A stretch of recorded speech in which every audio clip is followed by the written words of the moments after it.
Okay, so in today's video we're going to be looking at how to sharpen a spokeshave blade. This is a curved spokeshave we're going to be using today. They come in a flat as well, but it's the same way of sharpening for both of them. I'm going to be doing it on this stone. I've done a video on this stone before, not kind of an unboxing video. I seen it in a shop and I was pretty pleased with it. I'll put a link up above on where you can find the video of that. So I've used it a lot since that video and I'm very pleased with it, I must say. Now back to the main thing. This is a record number 0151 spokeshave. It's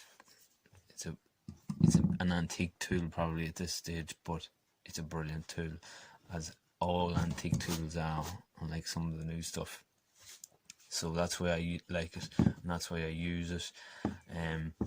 But I've been doing a project with mahogany, and mahogany is a very hard wood, so it's leaving. This is getting blunt very quickly. So today we're going to show you how to sharpen it and the way I do it. So first of all, we're going to take the blade out. We always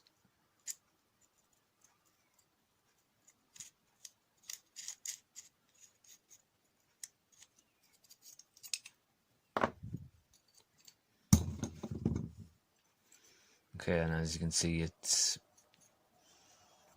it would be okay for softwood, I suppose, but for hardwood, it's needing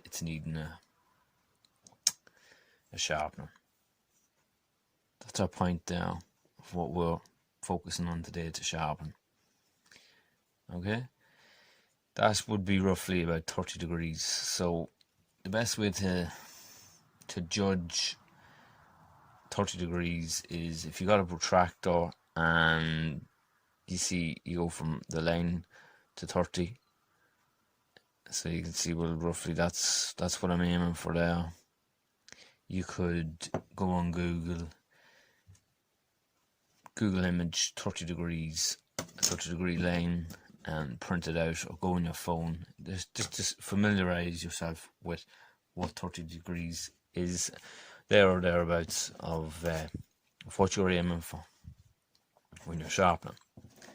Okay, so we get our stone. I like to hold the thing at the 30 degrees, just like that, alright? And depending on how blunt or how bad your knife blade is, it could take a lot of going up and down until you see that getting sharp. Okay, so that's just something to bear in mind if you're going up and down and you don't think it's getting sharp for you at all. Don't panic. As I said, it could take 50 times before you'd start seeing it good. But what we do is we get our 30 degrees that we imagine again on our protractor, which if we focus like this and we look at it like this, we can see, yeah, we're not far out when we pull it up.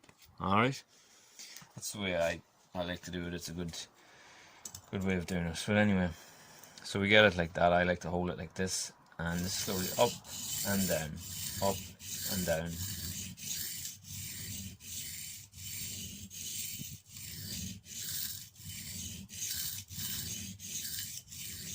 Go slow at first when you're starting, and then gather some momentum once you get confident about your angle.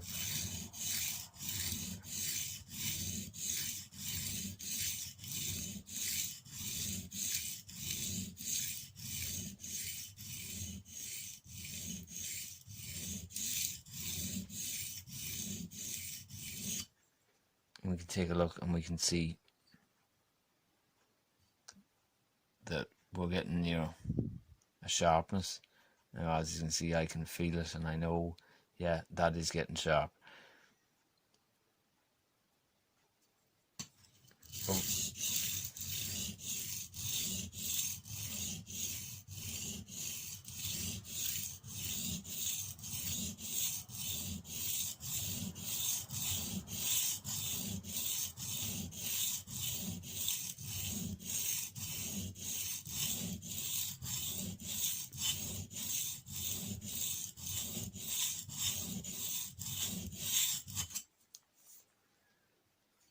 see again.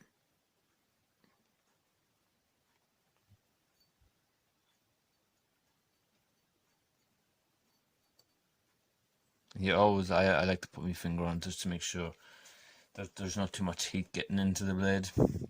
So that's something you don't want, the blade getting warm. If you do think that, you can put some oil on your, or water on your stone. This stone has been pre-stepped in water, but depending on the stone you're using, of course, it'll depend on what way you've watered it or not.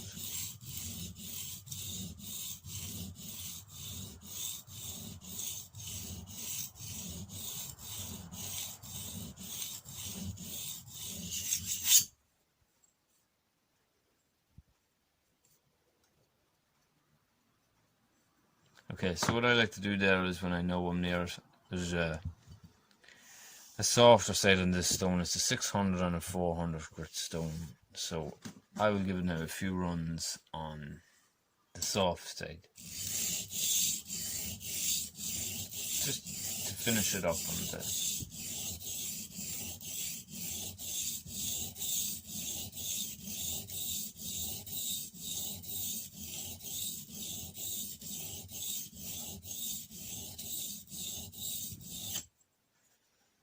As you can see, we have a good, nice, clean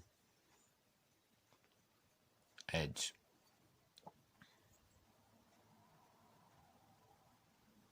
We always want that part shiny. That's our blade. That's where our 30 degree is. That we were going for 25, 30 degree, and yeah, that will do some shaving. Like everything, the proof is in the pudding, and when we have our blade sharp, if we just get a piece of paper, put our blade on it, and we know then, once we can do this, we have a damn good sharp blade. Okay?